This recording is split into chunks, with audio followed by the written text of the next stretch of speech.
कहने का तात्पर्य मेरा ये है कि हम इसको, जो आंगनवाड़ी वर्कर्स हैं, जो आंगनवाड़ी सेंटर्स हैं, ये देश की आम जनता के लिए, देहात में रहने वाले लोगों के लिए एक तरीके से अस्पताल का, स्कूल का, उनके पालन पोषण का, बेसिकली ये गाइड है, ये सेकंड मदर, ये पेरेंट्स के रूप में काम करती हैं, जो हमारी आंगनवाड़ी वर्कर्स होती हैं और उनके हेल्पर्स होती हैं। लेकिन जो डेटा यहाँ उपलब्ध है, मैं वो बातें रिपीट करना नहीं चाहता जो कई माननीय सांसदों ने मेरे से पहले यहाँ पर बोला है।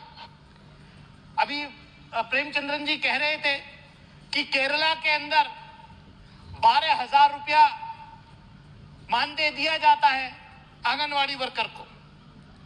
उत्तर प्रदेश की आंगनवाड़ी वर्कर्स की बहुत दयनीय स्थिति है मैडम, देखा नहीं जा सकता हम लोग से। और ये हमारा सौभाग्य है कि आज women and child development welfare minister UP से आती हैं। उत्तर प्रदेश में भी इन्हीं की पार्टी की सरकार भी है। तो मैं चाहूंगा कि आंगनवाड़ी वर्कर्स का जो मानदेय है वो 4,000 रुपये, 4,500 रुपये जो केंद्र सरकार है वो देती है। वहां उत्तर प्रदेश के अंदर आंगनवाड़ी वर्कर्स की बहुत ही दयनीय स्थिति है। उत्तर प्रदेश जैसे राज्य में 4,000, केरला जैसे राज्य में 12,000, ये तो अन्याय है।